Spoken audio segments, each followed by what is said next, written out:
Sans détour, votre émission d'analyse politique sur les ondes de Cameroun Voice.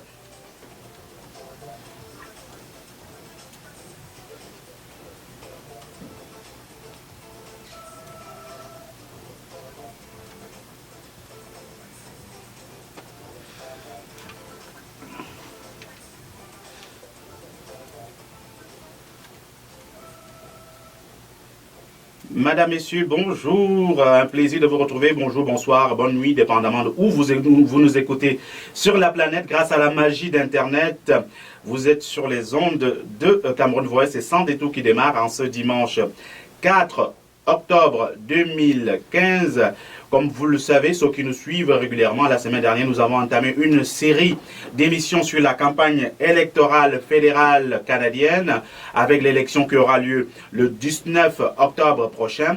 La semaine dernière, nous avons reçu des candidats du Parti libéral. Et il nous fait plaisir ce dimanche de donner place au Parti conservateur avec le candidat de ce parti-là dans la circonscription de Saint-Laurent. Nous recevons dans ce studio M. Dimi You qui aura l'occasion de nous parler non seulement des enjeux de sa circonscription, mais aussi avec lui on va pouvoir discuter longuement sur les grands enjeux de cette campagne. On parlera d'économie, on parlera de la place du Canada dans le monde, on parlera d'immigration et bien sûr de gouvernance et bien de tout autre sujet. On a eu 1 heure et plus avec Monsieur You dans ce studio et bien sûr pour mener cette entrevue avec Monsieur You, je suis accompagné de mon collègue Christian Moussapa. Bonjour Christian. Bonjour Christian, plaisir. Alors merci donc Monsieur You, merci d'avoir accepté l'invitation de Cameroun Voice et bienvenue. Bonjour tout le monde, c'est de plaisir d'accepter votre invitation. Alors Monsieur You, on va peut-être commencer Christian avec la discussion. Peut-être embrayer quand même sur l'actualité assez récente, Christian. On apprenait en semaine, une fois de plus, tuerie aux États-Unis, dans un collège communautaire, des dizaines de morts. Ça remet au goût du jour le problème ici de la gestion des armes à feu. Oui, justement, monsieur Luc, comme vous le savez, 10 morts, on parle d'à peu près 10 morts dans la tuerie en Oregon, aux États-Unis. Est-ce que, puisque on sait que le Parti conservateur avait aboli donc le registre des armes à feu, des armes d'épaule, est-ce que cette actualité ne vient pas un petit peu remettre en question cette politique du Parti conservateur, c'est-à-dire de revisiter, de revoir un petit peu la question du contrôle des armes à feu? Je dirais que l'abolition du registre, on peut concentrer plus de l'argent pour engager plus de policiers pour nous protéger. Et c'était ça le but. Le registre, ça ne veut pas dire que ça va diminuer la criminalité. Mais au fond, c'est que ça prend plus de policiers pour nous protéger. Et c'est pour ça que était partie cette idée-là. Parce que c'est un contrôle déjà très serré au Canada. C'est pas comme aux États-Unis. Et je pense que toutes les provinces, il y a déjà son propre registre, propre système pour obtenir une arme. Et pourtant, on sait que certains politiciens, entre autres au Québec, qui étaient contre cette abolition, donc qui estimaient qu'au contraire, ça n'était pas dans le sens de la protection de la population, puisque le Parti conservateur a mentionné la dimension sécuritaire. Je dirais que à travers... En tout cas, ce n'est pas ce que la population laisse entendre dans son souhait. C'est-à-dire que pour la population, c'était plutôt une action qui était mal vue. Une décision idéologique, peut-être? Je dirais que si, mettons, on regarde au Canada, la situation est bien, bien différente qu'aux États-Unis. Alors, c'est pour ça que, de cette manière-là, si, mettons, qu'il y a des problématiques, comme aux États-Unis, oui, on va avoir d'autres renforcements, mais le registre n'était pas nécessaire. C'était pas une problématique qui peut causer la sécurité des Canadiens. D'accord. Alors, revenons peut-être à vous et à votre parcours. C'est pas votre première tentative au niveau fédéral comme candidat pour le Parti conservateur. Déjà en 2011, vous étiez candidat dans une autre circonscription, oui. La salle Ville Aymar, voilà. Et là, cette fois-ci, vous faites le saut du côté de Ville-Saint-Laurent. Pourquoi déjà ce changement de La Salle et Mar, sachant que vous avez vous-même grandi d'ailleurs à La Salle, pourquoi faire le saut du côté de Ville-Saint-Laurent? Parce que présentement, Vous j'habite habitez à Ville-Saint-Laurent. d'accord. J'habite à Ville-Saint-Laurent et puis je connais plus les enjeux, surtout économiques à Ville-Saint-Laurent. On y reviendra, oui. OK, on reviendra. Et c'est qu'en 2011, comme vous savez, le gouvernement était défait. Donc, on a déclenché l'élection De façon précipitée. inattendue. Et c'est pour ça que, disons que le parti m'avait envoyé à la Salema. À La Salle et Mar, Oui. d'accord. Et il faut quand même dire, à Saint-Laurent, vous aurez fort à partir avec un des caciques, un des hommes forts du Parti libéral, d'ailleurs candidat lui-même à cette élection, il était candidat pour être Premier ministre en 2011, M. Stéphane Dion. Oui. Vous pensez vraiment avoir des chances contre un candidat aussi populaire et bien assis dans cette circonscription-là? Peut-être pour rappeler à nos auditeurs, en 2011, Stéphane Dion, pour le Parti libéral du Canada, 43,43%, suivi du NPD 29,28%, et en troisième position, le Parti libéral, le Parti conservateur, 17,46%. Alors, sur quoi comptez-vous, M. Liu?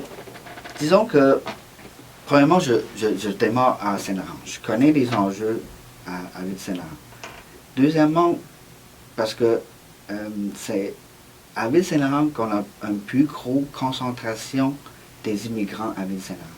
Alors, je veux appuyer sur ces forces pour amener plus le développement économique à Ville-Saint-Laurent à jamais. Et comment vous comptez vous y prendre pour amener ce développement à Ville-Saint-Laurent? Je dirais que, comme vous avez dit qu'on parle d'économie, je pense qu'on va devancer ces Ok, questions. alors allez-y. Parce qu'en tant qu'immigrants, Mhm, nous avons encore nos liens dans nos pays d'origine. mhm. Alors, le Canada, c'est un pays riche en ressources et en main-d'œuvre aussi. Alors, on devrait aider le Canada à exporter. Exporter nos technologies, exporter nos ressources naturelles. Et c'est pour ça que, en tant qu'immigrants, nous avons le devoir d'aider le Canada de développement économique pour les échanges. D'accord. Pour les échanges, et concrètement, là, comment vous comptez organiser ça dans votre circonscription, là, parce que, de ce que je comprends, vous voulez mettre en pratique quelque chose dans votre circonscription. Concrètement, est-ce que vous allez créer une zone de libre-échange? Comment vous le faites pour que ce soit effectif, pour qu'on voie les retombées, pour que tous les immigrants qui sont là puissent dire, ben, monsieur, il a raison, on va aller avec lui. Mais donc, il y a deux choses qui sont importantes. Mhm. C'est la reconnaissance aussi de nos compétences dans nos pays d'origine. Et comme vous savez aussi que le Premier ministre a annoncé qu'on met beaucoup en France pour un fonds pour aider la reconnaissance des compétences de nos pays d'origine. Ok. Et ça, c'est une chose. La deuxième chose, c'est très important des PME. Et le PME à Ville-Saint-Laurent est très concentré. Mhm. Alors, on met en France aussi pour comment aider, simplifier, guider les petites entreprises. Comme vous savez, quand on est des immigrants, quand on vient d'arriver, c'est sûr qu'on ne peut pas partir une multinationale. On est tous partis dans notre maison, on a juste notre compagnie dans notre maison, puis on fait des affaires. Et c'est pour ça que c'est important qu'on aide des petits moyens d'entreprise. Mais en même temps, avec il y a la réalité qui est là. On sait très bien qu'il est généralement plus difficile pour les Canadiens d'origine de l'immigration d'obtenir des prêts bancaires, d'obtenir du financement pour leurs projets d'entreprise. Concrètement, vous, au Parti conservateur, qu'est-ce que vous comptez faire justement pour peut-être favoriser, aider un petit peu tous ces entrepreneurs canadiens d'origine immigrante de pouvoir obtenir des financements facilement pour justement aller dans le sens de ce que vous dites? Je dirais que à cause qu'on ne connaît pas beaucoup de systèmes ici. Alors c'est très important de l'accompagner l'entreprise pour faire la demande. C'est juste pour comment on a rempli le formulaire, à quel département pour faire la demande. Vu que les immigrants, il n'y a aucune connaissance, comment est-ce qu'ils sont divisés, les municipalités, mais dans tous les niveaux, et c'est pour ça qu'il faut les accompagner dès le début. Donc vous pensez que c'est simplement, les problèmes demeurent simplement sur le plan administratif et il n'y a pas beaucoup plus que ça? Autre que l'administratif, je pense qu'aussi il y a un problème de différentes cultures. Les cultures sont différentes de toutes les origines. Et je pense que c'est très important de les aider dès le début, de les prendre en main pour les guider dans les bons endroits. Très bien. Oui, ça c'est possible. Oui, on va peut-être, puisqu'on parle d'économie, on va laisser un peu les enjeux de Saint-Laurent. On va continuer en économie, mais pour parler de macroéconomie, parler de l'économie canadienne en général. Le Parti conservateur qui est actuellement au pouvoir et qui essaie de se faire élire a quand même un bilan économique. Là, le Canada actuellement est en récession. Le Canada, pendant presque le mandat de Stéphane Harper, on a perdu, selon les spécialistes, 400 000 dans le domaine de manufacturier. Comment, si le Parti conservateur est réélu, là, comment vous voyez ça? Comment vous voyez, quelle va être la stratégie de votre parti pour relancer l'économie, non seulement au niveau manufacturier, mais aussi qu'on puisse sortir de la récession? La majorité des programmes que le Parti conservateur a mis en place sont terminés, mais on voit qu'on est en récession. Comment vous faites? Je dirais que dans tous les pays G7, on est le seul pays qui est sorti le premier de la récession en 2008. Oui, mais sauf qu'on est le seul, maintenant, qui est le seul en récession aujourd'hui. Donc il y a quelque chose qui n'a peut-être pas marché quelque part. Je dirais qu'on est en ralenti à cause de la situation économique mondiale et aussi les problèmes en Europe surtout. Et comme vous savez, qu'est-ce qui est important pour le Canada? C'est aider l'exportation. Et c'est pour ça que depuis le Parti conservateur au pouvoir en 2006, au lieu d'avoir seulement 5... Excuse-moi. Le téléphone qui vibre, ce sont des choses qui arrivent quand les candidats sont en campagne, c'est des choses... Campagne oblige, on comprend ça. Je l'ai déjà vu sur mes vibrations. Ce sont des choses qui arrivent. Donc, oui, donc vous nous disiez en 2006, donc le Canada, en 2008, le Canada, elle s'en sort mieux, mais sauf qu'aujourd'hui, le Canada est le seul qui est en récession, comme ce que je vous renvoyais. Comment on fait donc pour sortir, pour pouvoir revenir à avoir une économie positive et relancer la croissance? Qu'est-ce que le Parti conservateur peut faire aujourd'hui, ce qu'il n'a pas pu faire en presque 10 ans? Ouvrir plus le marché sur le monde. Je pense que ce qui est important, c'est ça que le Parti conservateur a fait depuis qu'il est au pouvoir. Regarde, on vient de signer le traité avec l'Union européenne pour le libre-échange. Les libres-échanges, oui, c'est en cours, c'est oui, le dernier... Au lieu de 5, on est rendu à 45. Puis là, présentement, on est en train de discussion sur le TPP, le Trans-Pacific Partnership. Et c'est pour ça qu'il faut continuer à cet élan-là. Et c'est pas ça le cas de les libéraux et les NDP ont fait. Ils ont voté tous contre les libres-échanges. Mais est-ce que le problème, en fait, c'est pas parce que si le Canada est en récession aujourd'hui, c'est pas parce que on a trop misé sur l'extraction, sur des produits miniers comme le pétrole, le fer et tout, et comme les prix ont chuté, le Canada étant trop focalisé sur ces produits-là, se retrouve dans la situation où elle est actuellement? Le Canada, ça a toujours été un pays pétrolier et ressources naturelles. Et il y a un cycle. C'est pas à cause qu'on l'a mal fait, c'est juste il y a un cycle mondial qui a des hauts et les bas. C'est pas une question de mal miser ou bien miser. Mais